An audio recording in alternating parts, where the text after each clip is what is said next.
Legend of Total War here with a new Hotseat campaign for Total War, Medieval 2 Total War. This is the Westeros Total War Young Bloods mod. This Hotseat is hosted by Saxon King, so good on him for putting in the effort to get this all together. Alright, so I'm playing as House Martell. So I'll just put in passcode here because it's turn 1.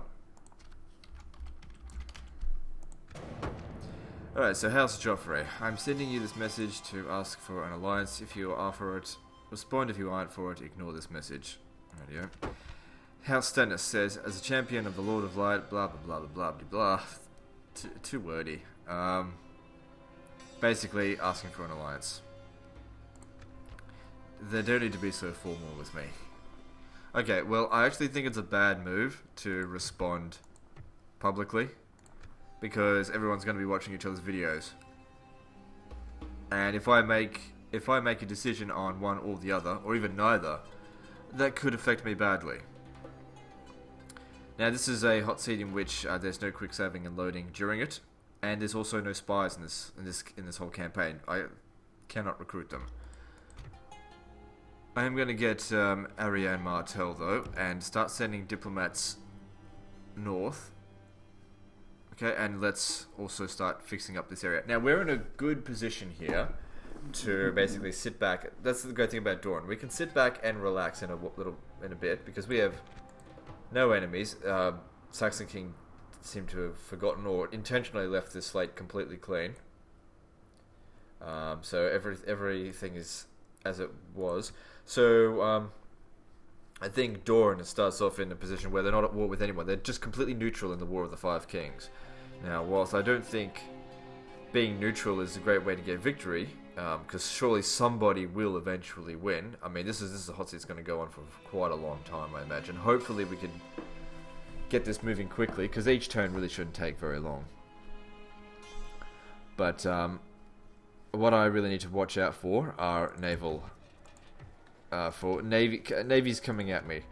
So what I'll do is I'll recruit a navy. If nothing else, they're good for scouting out the seas, just to see if any incoming ships are coming my way. However, the ships do cost a lot, so be careful wherever I decide to purchase them. Now, there isn't a great deal of use in upgrading the settlements in this. I mean, we can get a bit of extra population growth or whatever. See, this here, irrigation, costs a fucking fortune. We're never really going to make use of that, so never bother purchasing that. All the buildings just cost ridiculous amounts, and you can't upgrade them from large city to huge city anyway, so kind of pointless. We'll increase the tax rate because we don't need the population growth. And Abbey there, no. So what religion are we anyway? We are the 7. Okay, that's fine. I think I want to have a ship here. But as you can see, ships cost a lot of money.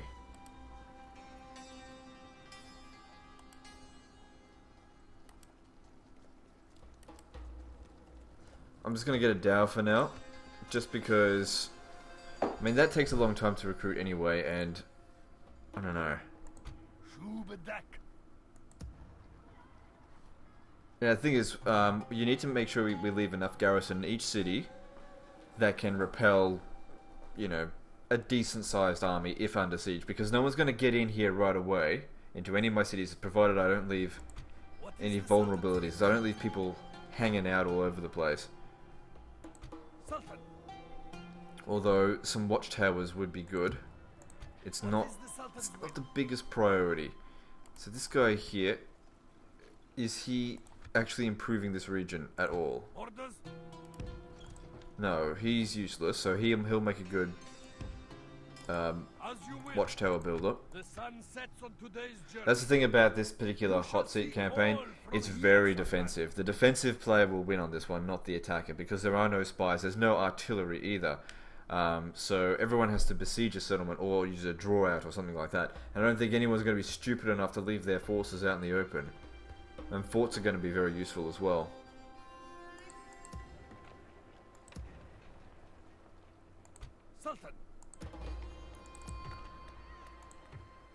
So we're going to need to be, if we're going to attack anywhere, we need to be walking around with big old stacks. Also, it seems like Saxon King has preferred to use the large unit scale instead of huge.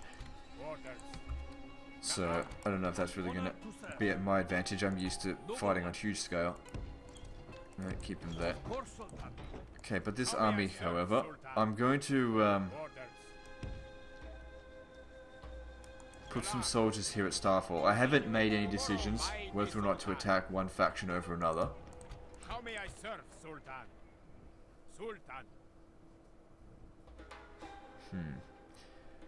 Forts along here would be really useful.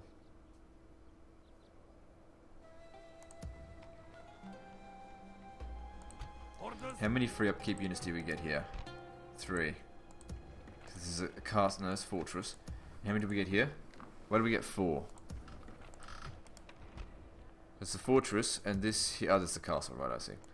What is the Sultan's will? Okay, we need to have watchtowers. If a fleet comes down here, I want to fucking know about it. We march. No one's going to attack him this turn. He's safe there.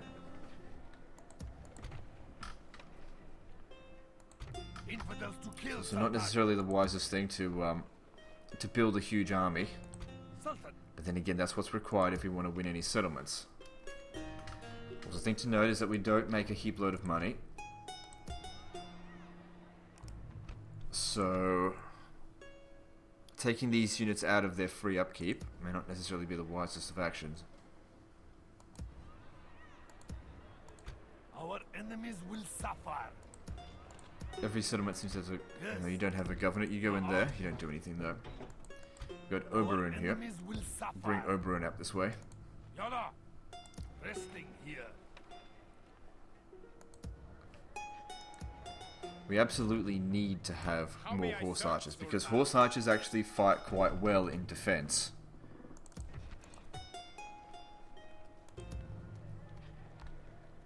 And we're the only faction that can get them. But they do take a little while to recruit. Unit pool at maximum. Okay, that's fine. Just get them going.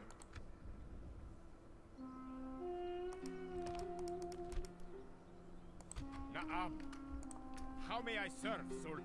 I just gotta be careful not to bankrupt myself.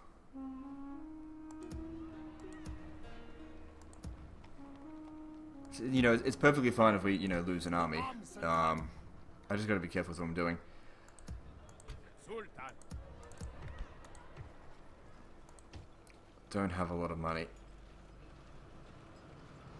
And I think cavalry is going to be key. It always is.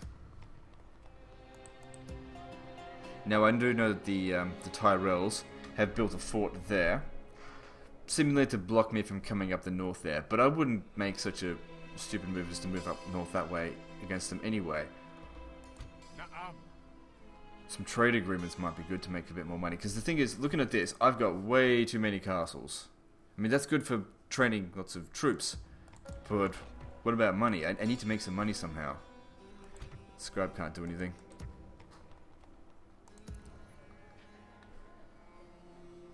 And I don't know if the Tyrells plan to attack me or not. Now I know they start off with a ship there. So Joffrey offered an alliance, but I'll have to actually speak to the Tyrells. I want to speak to them privately before I start stupidly sending out messages like this that everyone can just fucking go and see. And also, I think I'm last on the turn list, which actually puts me at a disadvantage. But then again, I've got a strong faction here. If I can just make use of it. So if I have a look at this, I'm really not making very much money per turn. And once these things here get recruited, you know, they're not cheap. If I took them out, again, it's just not cheap at all. I'm just kind of not really sure on what to do. Because anyone can win a battle if they're on the attack. That's the thing. Just need to make sure none of my armies are just hanging out here in the field.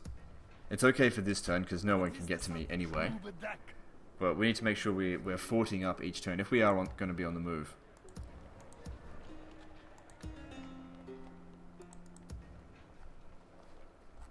I think, well, it doesn't make sense for me to attack anyone that's not on my border. I've got two people on my border.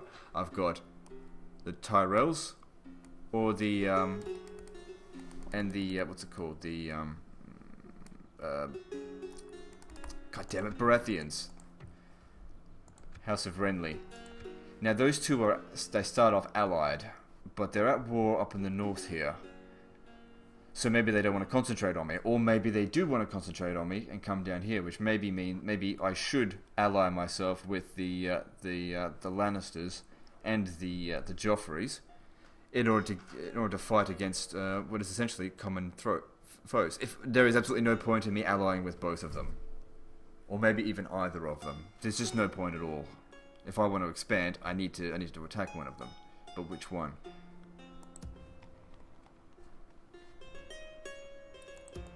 I might actually cancel that ship from there and build it here. Because my army's here. If we're going to make use of it, we need to be able to hit them without them knowing. Of course, if they're watching this video, this is all speculation if they're watching, like, I haven't made a decision yet.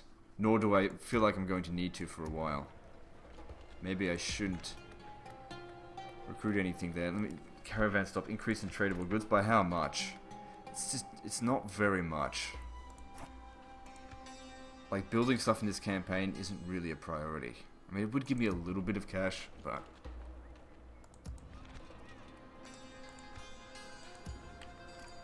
my options are limited. And that's the problem with this kind of hot seat is there aren't a lot of strategic options because without spies and artillery. And being on the defense works so well, which I hate. I hate just sitting around being passive. People are just going to put armies in their cities and just fucking wait for someone else to come to them. And then just win. Unless you, like, besiege them with, like, 4 armies around them. They couldn't possibly get out. But, you know, they'll sally out and cause you a lot of damage. Maybe kill your generals. Because the sallying out script is really, really bad in this game. I mean, it's atrocious. Okay, dreaded general here. He would make a good attacker. Orders.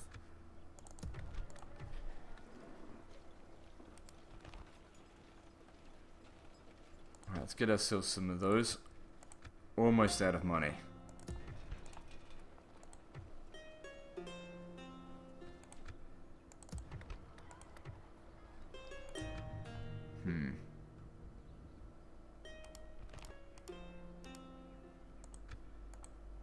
We're just not making very much per turn, and there's not really a lot I can do. I mean, I can only increase the tax rates here.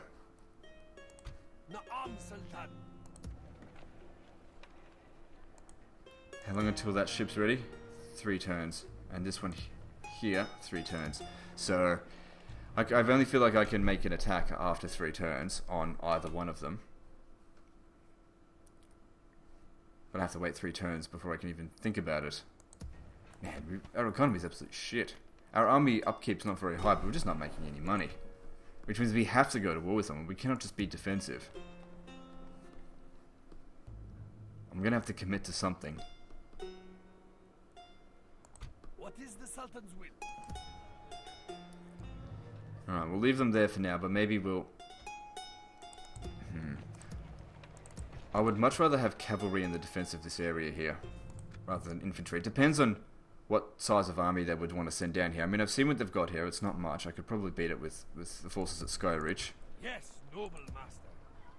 Plus, we could always send them up here. But yeah, the way's blocked. I don't want to build any forts because forts are pretty expensive in this campaign. I don't want to build any forts yet, I mean. I'm not going to be able to build anything. I do wonder about this. If I truly do need these, I mean, they are just quite expensive. See, if I do that, then I can probably build something here. I mean, it's only the racetrack, and it takes 8 turns. It would help with population growth by a little bit, which would help make more money. Not by much, though. Then there's these here. This doesn't cost too much. Okay, let me just have a look. I'll look at my castle. What has the greatest income? So, you're on wood. So if we were going to build one of these, build a thing there, would do the most good. If I was to do it, that is. I mean, it's just not much. It's an extra 100. That would take 25 turns to come into play. Before, well, actually more, 29 turns before I'd actually make a profit off that.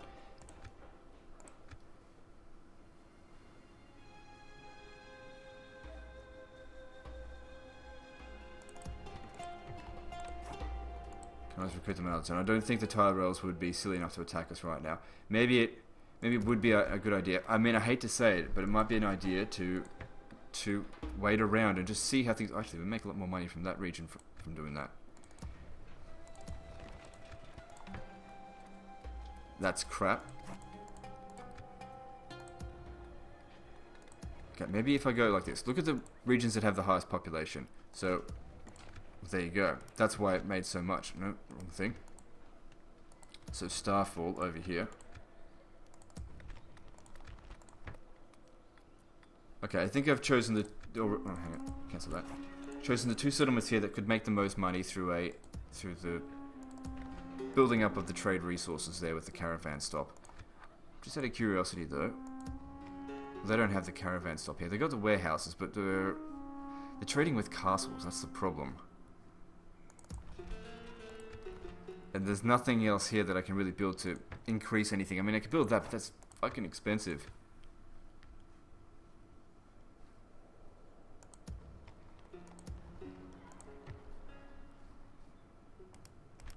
You know, the units cost a lot of money. I mean, another option is even disbanding them. I mean, I could always just recruit more. If I disband my armies and just be super passive and then just build up my regions. I mean, I don't think that's really the wisest thing to do, so actually I'm not going to do that. That's just a thought. But the two people I have to be worried about the most are the Tyrells and Stormwind. No, not Stormwind. What are they called? The Renly's faction.